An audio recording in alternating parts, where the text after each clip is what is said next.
When we talk about money, listeners, we really just talk about money. That is something that I have come to realize after countless conversations about wellness, whether it's physical or it's emotional or it's financial. Now, today's conversation is something very, very unique on mindful living because we are exploring mindful spending, which is not, the budgeting tricks and tips, but it is more as a window, a gateway into our deeper stories. Because behind every swipe, behind every transaction, every splurge, every savings goal, there's often a belief, a fear, or even a childhood echo. Yes, listeners. So if you have ever found yourself saying that, I know better, but I still do it, this one's for you. And to help me explore this world, we have someone who understands money not as a math, but as meaning. A certified financial planner turned financial therapist. My guest, Jennifer Edwards, has helped hundreds of people unravel those hidden forces that drive their financial behavior. Through her 7-layer financial wellness framework, she helps people find calm, confidence, and compassion around their money, not through spreadsheets, but through self awareness. So, let's talk about mindful spending, listeners, how bringing consciousness to our financial narratives can change not just our balance sheets, but our lives. It can bring peace to our life. So, with that, Jennifer, as always, it's really an honor to have you. Thank you for having me, Sana. I'm glad to be here. So although I mentioned about something which I think, like, if I go through all the countless conversations, I think that is a very, very common aspect that, right now we are not, unfortunately, realizing is self awareness or awareness. So I'll Mhm. start with the thing as Jennifer. When someone begins exploring their relationship with money, what usually surprises them the most? There's usually an aha moment in the very first exercise when we just start to explore their childhood experience with money. What Mhm. was money like in their home growing up? And then, so I just have them describe it. And then I say, how do you think that is showing up? Any of those things, how do you think they're showing up in your relationship with money today? And I preface it by saying, just speak. Don't judge the thoughts that are going to come into your mind because your intuition is going to be correct on that about how it's affecting you. And it might surprise you. You might even feel embarrassed. Oh, my mother always said, "No, we can't afford that." Every time we would go through the line in the shopping center, in the grocery line, and I would always ask for candy or gum, and she would say, "No, I can't afford it." And now I buy a candy bar every time I go through the grocery store. Like, that might be your epiphany, and you might not wanna Mm. own up to it.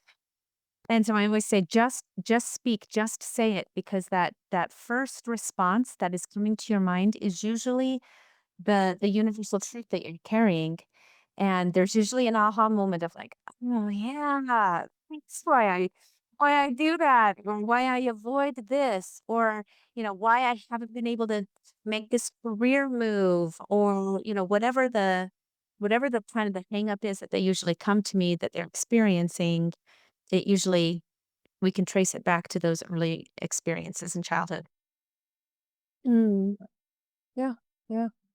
That really, really makes sense. And I also think that that it hits home with so many of us because the way money becomes an emotional language, like, we say that this person is bad with money, or I am really good at savings. But Mhm, I think maybe what we are really saying is that I may be too scared to look into it, look into that mirror. So mhm. I think what you said is, it's that connection between our financial behavior and our nervous system also. Yeah, money is an amplifier. So what it does is it's not just a mirror, although it is that. It also reflects in greater measure whatever it is that's underneath the surface. So they have shown when it comes to money and happiness, for instance, that if you're a happy person, then Mm. you will use money and it will increase your happiness. But if you're an unhappy person, if you're always complaining and looking at the parts of your life that you wish would change, and somebody throws a bunch of money into your lap in that situation, money will amplify your misery. So you will also see it show up in relationship issues. If a relationship is really strong and healthy and there's an influx of money, that relationship will thrive and grow deeper in the exploration of what they can do with that money. And if it's not a healthy relationship, if there are problems there, then money will amplify those. And usually, it will lead to greater money fights, conflict, maybe even relationship disillusionment. So there is a lot of emotional language that is floating around in our heads, those narratives that we've been telling ourselves. I really Mhm. like what you said in the very beginning about the power of that consciousness. Understanding, like, these are not facts, these are stories we've told ourselves, taking ourselves kinda up and out of that, whatever it is that's going through our minds and saying, "Huh, that's not get in there. Where did that Mm. belief come from? Where is this urge, this sense of urgency or action, needing to take action coming from?" And then moving out of that space instead of just, reacting and doing what comes automatically. Yeah, yeah, I agree. That makes sense. And Jennifer, in the last conversation, we had actually dived deep into your journey. We also got to know that how childhood experiences they shape our financial habits, even before we fully understand money. Like we also got to know about the overcompensation, like in if we have faced scarcity, or kind of have been kind of in that habit that we couldn't get uh, or couldn't get that particular quantity how much we wanted. It's kind of gets ingrained in our habit to overstock, because um it's kind of organic within us that we'll get maybe anxious, or will kind of get very careful that I um do not want to get into that scarcity mode once again like I used to Yeah. get. So Yeah, lots of yes. fears there. Our identity can be tied to that. We either do want to identify with it on a subconscious level because it was part of our family and we don't want to feel like we don't belong somewhere. But at the same time, we can also not want to identify, like if our family didn't have very many monetary resources growing up, we might overspend and go to the complete other side. Yeah. Hmm. So with that, like many of us, and this is so common. I'll be very honest, I also sometimes keep on saying this, that many of us grew up hearing stories like, money doesn't grow on trees, or Yeah. you have to have a rainy day savings. How do these cultural family narratives shape how we spend and save as adults? Well, that's depend on each person. I have seen usually when there is scarcity, I usually see two reactions. If Mhm. there's like not enough in the household growing up, usually there's either the reaction of underspending or overspending to an extreme. And Okay. we have to be careful with the messages because when we say money doesn't grow on trees, we need to flip that as to where does money come from? How does one gain money? Don't just say, because what that is saying to the child really is more like your needs aren't important enough for us to prioritize them. Because Hmm. they see you spending money, they see you buying things. Is this not the things that they want? So the better conversation, the better saying would be, I totally understand why you have that desire. And it's usually for something frivolous, right? These are children. They haven't learned self control yet. So if it's just like candy or toys or just something really big like a bicycle and it's not really gift giving time for them to get something like that, to say, I totally understand why you would want that. When I was your age, I sure would want things like that too. It's like, give them a minute to describe it. What would it be like to have that? And why do you think you want this? Oh, well, Tommy has one just like it. Oh, so you Mm. think that you want to be like Tommy. You want to have the same thing. Why does that matter to you? Well, everybody was paying attention to him when he showed off his new bike. Oh, so it sounds like you really value other people paying attention to you. That's normal. That's what most kids want. I can see how the bike might bring you that joy of having that attention, right? So exploring it with them and then saying, you know, the way that you get things like this is you either have to learn it by spending your time and energy, like doing some work, or you have to get it from someplace else. So somebody might give you some money, which is how obviously you get your things. Now that you're a child, mommy and daddy provide those for you, or grandma and grandpa, whoever your caregivers are. And and so I understand why you want to have control. And at some point in your life, you're going to have the ability to make money yourself and to decide exactly how you want to spend it. And but for right now, we're gonna live according to my values because I'm the grown up and I know that we just don't have the resources, and it's better to say things like we're choosing to spend our money on other things Mm. that I we think as the people who love you the most and who are just a little bit bigger and have more experience, we think that this is going to be the best things for you. We're going to make sure that you have food, that you have shelter. All of these things take money, and that's where we're choosing to spend our money now. So it's a much bigger conversation. It's a lot easier to just say, no, you can't. Money doesn't grow on trees. What do I look like? A money machine? But that's how we form some of these beliefs that make us feel like we're not valuable as people unless we look a certain way or, have certain material possessions, or that our net worth actually reflects our self-worth. Mm. Children are just making interpretations about these messages, and until we explore them and help them see what they mean, they're just gonna come up with it, and then those oftentimes toxic, immature, unhealthy messages will follow us into adulthood and then, make us feel like we're less worthy. Like, depending Mm. upon the car we drive or the clothes we wear, the kinds of vacations that we take, all of those messages, just every person is each child's gonna interpret it through their lens. You might say the exact same thing to three different kids, and they're gonna come away with three different messages. Absolutely. I think that is such an important uh, I think takeaway for personally for me as well, Ms. Jennifer, because sometimes I am also guilty of telling um my maybe sibling or my friend that money doesn't grow on trees, but um I think I may not be mindful of how what they are perceiving out of it, or what they are thinking.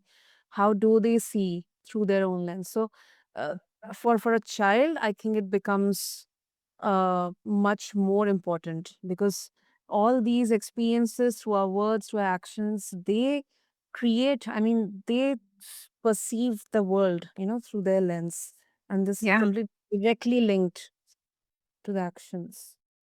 Right, and they don't have a fully developed brain, and they have very limited experience, and we don't really have any control over what messages they're going to get from that. You might have one person that comes out, feeling like, "Okay, good, I'm gonna work hard. I'm going to, uh, you know, get some monetary resources. I'm gonna use them for my own pleasure and joy, as well as giving back to my community and supporting." And you might have somebody else that like just r- really takes that and it destroys them internally. I mean, you just don't know until you explore it with them.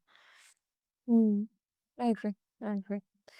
And I think the last conversation we did talk about the seven layer framework. But if you, for our mindful living listeners, Jennifer, if you can, like walk us through what these layers are, and also very interesting. Like out of these seven layers, which one like have you observed? Like people tend to resist the most, and why do you think that is? Yeah. So I'll go through them and then I'll answer your question.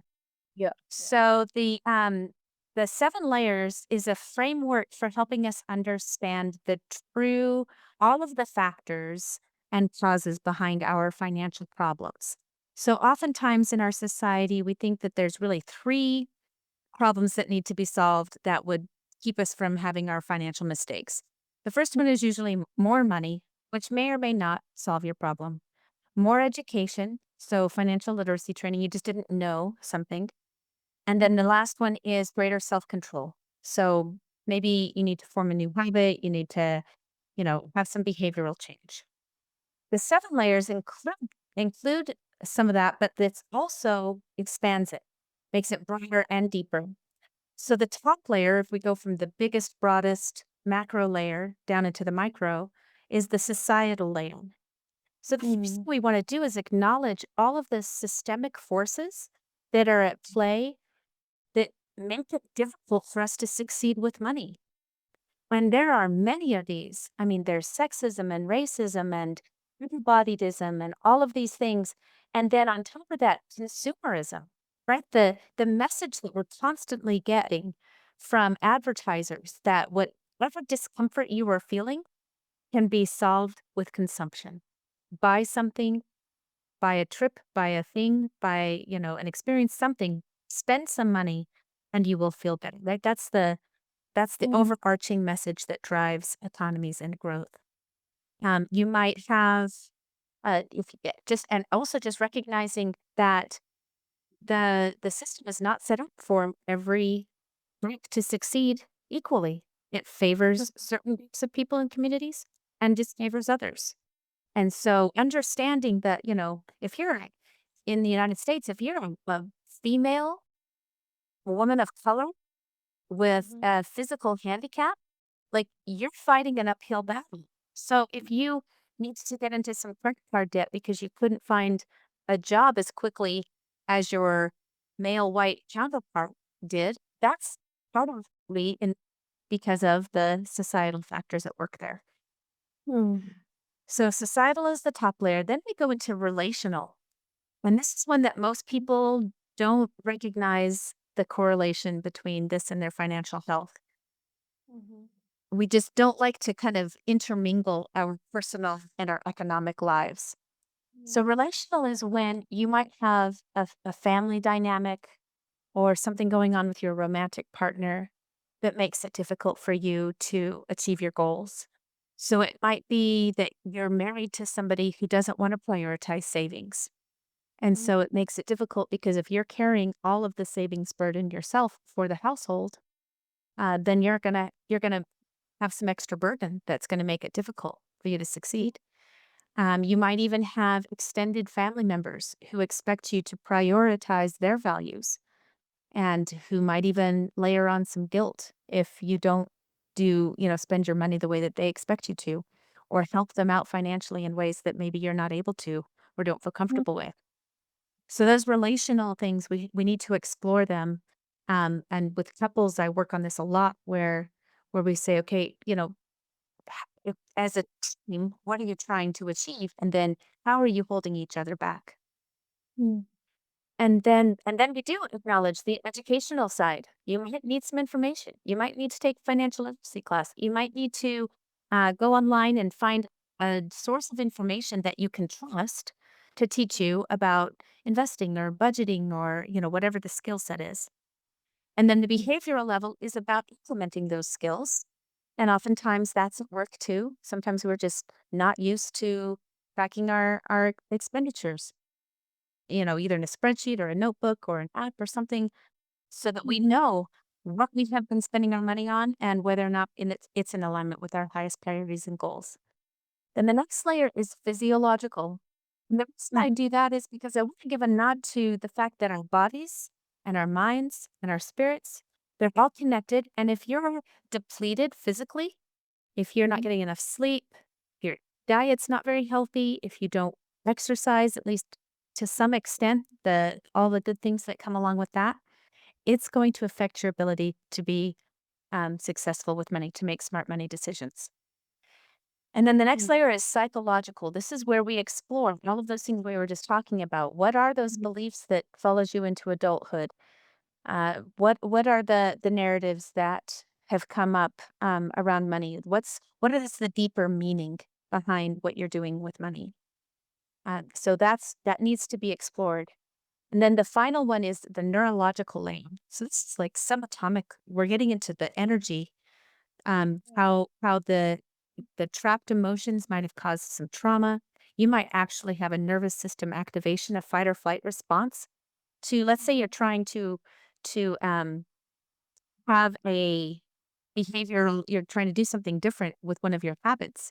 But then when you go to do it, let's say it's budgeting or you need to sit down and look at your bills or outline a financial plan, but your body, because of some internalized message, most likely an unmet need from childhood that was mhm, repeated, is telling you that that is actually unsafe, like literally life threatening.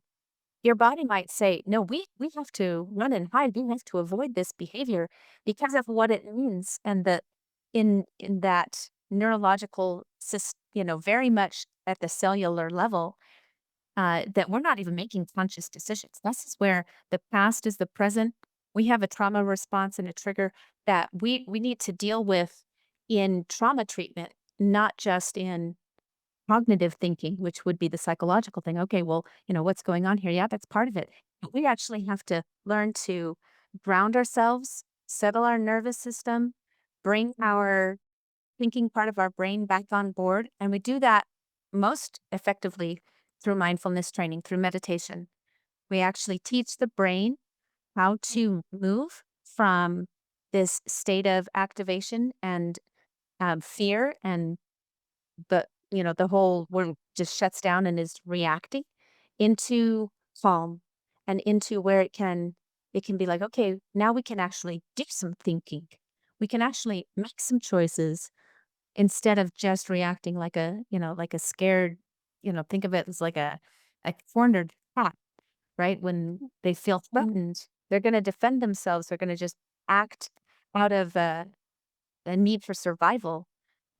It doesn't even matter if they think they might, if that cat is usually loving and caring and, but if it's feeling threatened, it's not going to come out well. So the layer that I observed that most people resist and have a hardest time taking action in, but is so often on the psychological level, we can usually people that actually really enjoy exploring that, like, oh yeah, this is what was going on for me. The one that's hardest, I think, for a lot of people is when the problem is in a relationship, because that mhm, that involves, another person, and you might need to have difficult conversations. You might mhm, need to face a dynamic that is then unhealthy. Maybe there's abuse there or neglect there that mhm, needs to stop. And so oftentimes it's tied to our identity as, being part of this group, being part of the system. And if we're threatening that, that can feel very isolating. And so when I find that it's this layer, we need extra support. And, my company, Breakthrough Financial Wellness, helps people with this, where we say, okay, seems like you really need to have this conversation. It might be that you need to tell your adult child who's living with you that it's time for them to start paying rent. But you don't mhm, you don't want to damage the relationship, and they're not going to understand why, and they're going to take it wrong, and you know might even be mad at you, and nobody mhm. likes to feel that. But you kind of know that that's what needs to happen for their benefit and for your benefit. But those are the conversations that I find most people flee. And I have specific programs and offerings around that that relational side to help us get all of the tools set ourselves up for success. It's not just like, okay, gear yourself up and then go in and tell them what's up. Now, there's a whole lot of groundwork that has to be laid for that to have a good chance of succeeding. I agree. And yes, that is actually that is tough. And I think the biggest, I mean, if I keep myself in that place, um, communication or using the proper language, not language, Mhm. but words to Mm. express that this particular issue or this is something that I am feeling uncomfortable or I find it a bit not aligned. What kind of words, like if you can give a case study or maybe an example, I think it would be really really more clear, like clearer for all of us, like suppose Sure. how tough it can be, but it's manageable. How to say that? Yeah, so, I mean, these are just some general principles about good communication. It's when you focus on yourself, so you're using I statements. So you're saying things like, "I've really been feeling uncomfortable with our level of spending." Not, "You've been spending too much." But when you say, "It really makes me uncomfortable when I look back at our monthly spending and I realize, how much we were not able to save." It's not so much where we spend our money, but that we weren't able to put more into our long-term goals because we have these goals and they're not gonna happen, and that makes me sad, it makes me uncomfortable. I really have some dreams that aren't getting to come to fruition because of this. So always speaking from the place of how it affects you, that puts the other person, keeps them from feeling so attacked, and also gives them a chance to empathize and to be curious about you. So you can do that. Another principle is to give them a heads up, not to just launch into things, but to say, "Hey, I've been thinking a lot about some of what's going on with us and our money, and I'd really like to have that be the subject of our date night this weekend. Would you be okay with that? I'm gonna go and I'm gonna get some resources that can help us kind of guide our conversation. Can how would you feel about that? I'll go and I'll pick up our dinner from our favorite restaurant, and then we can, launch into it in a relaxed tone. And I want you to know that I love you, and this is an effort to help our relationship grow stronger and be better. And I just want you to know that that's what's, I'm hoping to see happen. So asking permission to have a tough conversation is another really important thing. Um, Something else that I teach people to do in preparation for this, so this isn't exact words, but it helps change your framework, is to do a 2-week gratitude practice around that person. So it's where every day you write into a journal or you can do a voice memo or a video, however you want to do it, but you look for things that you're really grateful around that person and that relationship. And you really focus on that, kind of marinate in gratitude for a while. And then you can come in your best state to the conversation in the first place. So those are just a few ideas. I think and I mean it can be a bit tough to begin with, but I think that's what we need to know, that help is available out there, guidance and just that nudge to start, that is available out there, so that because many of us, we would feel helpless in that position. So I Absolutely. Uh, conversation. yeah, that comes up a lot. Like, there's nothing I can do. They will always be this way. And that's one of the things that we work with is, well, you do have some power. You are a free agent. You do have the ability to make decisions, but oftentimes they're just maybe you don't like them. You don't like all of your options, but you still have the ability to make some choices. One thing, Sana, that I have also helped people see is how AI can help in this circumstance. So you can tell, your favorite AI tool, whichever one you like to use, to take on a certain persona. I just know that, at least with ChatGPT, they have a voice mode, at least a Yeah. little bit of free minutes every even with the free tier. And you can tell AI to take on a certain persona. Say, you know, please have this conversation. You can even choose the voice. So try to find somebody, a voice in the AI that's similar to the one that you're going to have the conversation with. And say, I'd like Mhm. to practice this with you. And, this is the resistance I expect to have. And this is their mindset around this thing. And these are some of the conversations that we've had in the past that might put them on the defensive and make it difficult to have good understanding and clear communication come through. And Mm. practice it with AI. That's a very safe way to go about it. And then, they'll probably get to a point where you feel stuck, but it's in this safe space of like, oh, how would I respond to that? I don't even know. Like, and then you can kind of do some preparation and kind of think about it. Say, oh boy, if they say that, I'm gonna get triggered.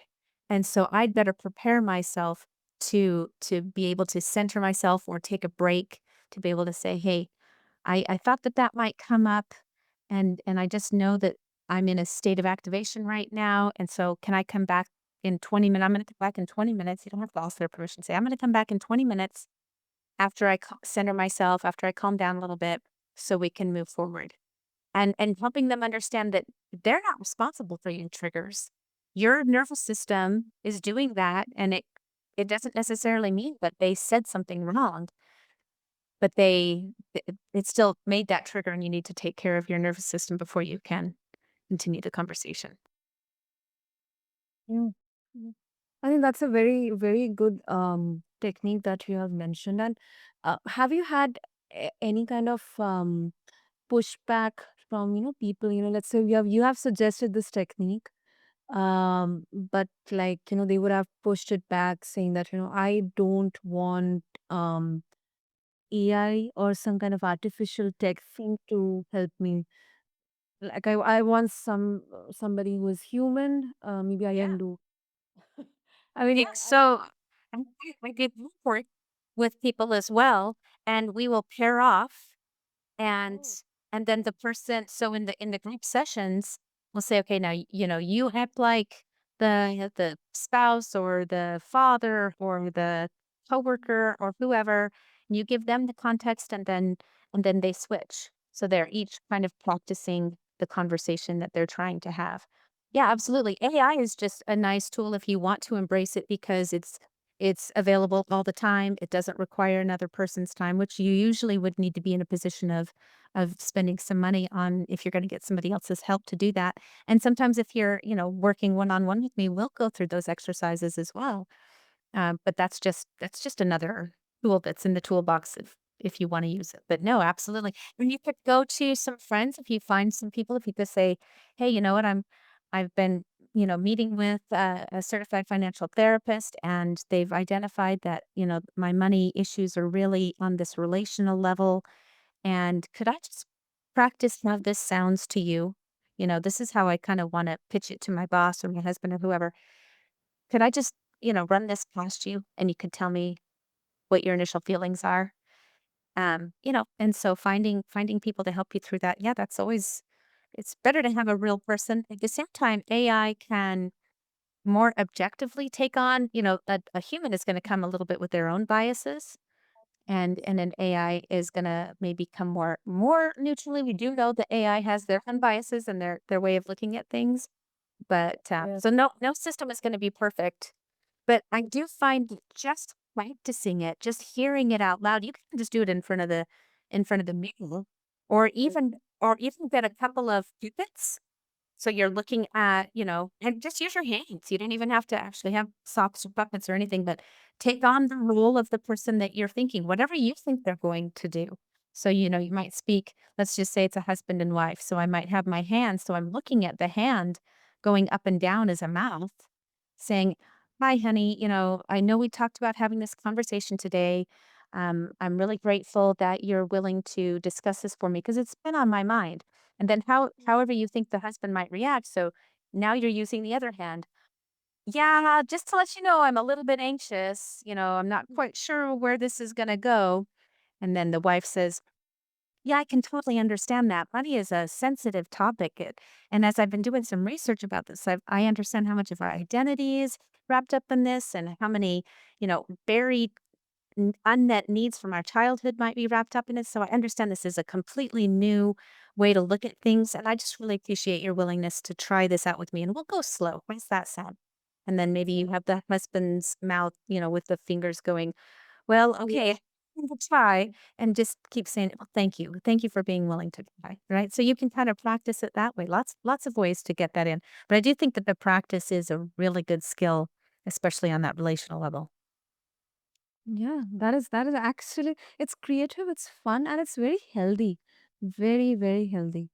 Mhm. Thank you for sharing that, Jennifer. And I mean, I would urge all of my listeners to try this out. I mean, I mean, it doesn't necessarily mean that you're going through a particular situation, but maybe you can try it out. Um, and before we wrap up, of course, I think every one of our listeners, they would be very interested to explore more about your 7-layer financial wellness framework. And if they would like to get access to all the resources that you're providing, and they would also like to connect with you, Jennifer, what would be the easiest medium? So I would definitely just have them go to my website, Breakthrough Financial Wellness, all together, no underscores or anything like that, breakthroughfinancialwellness.com. And there's a resource section there. There's a way to get on our mailing list and our newsletter, which will provide you insights into, how to deal with these different layers, ways to work with me, the different programs we offer, all that kind of stuff is there. Super, super. So, listeners, do check out the show notes along with this episode on your favorite podcast platform to connect with Jennifer and get a hold of all the resources that she's providing, along with her 7-layer financial wellness framework. And I think this is such a crucial conversation apart from health uh, or our emotional, physical, mental, because somehow indirectly or directly, it's all tied up, it's all connected with the money part as well here, listeners. And money doesn't heal us, but awareness does. And I think that's the heart of today's conversation. So mindful spending isn't about, restriction. It is about recognition. It's about being aware of our beliefs, our emotions, and even our bodies all show up in our financial life. So, listeners, thank you so much for tuning into this episode. Subscribe to us, leave us a review, and keep tuning. And until next time, this is your host, Sana, signing off from The Mindful Living. Thank you.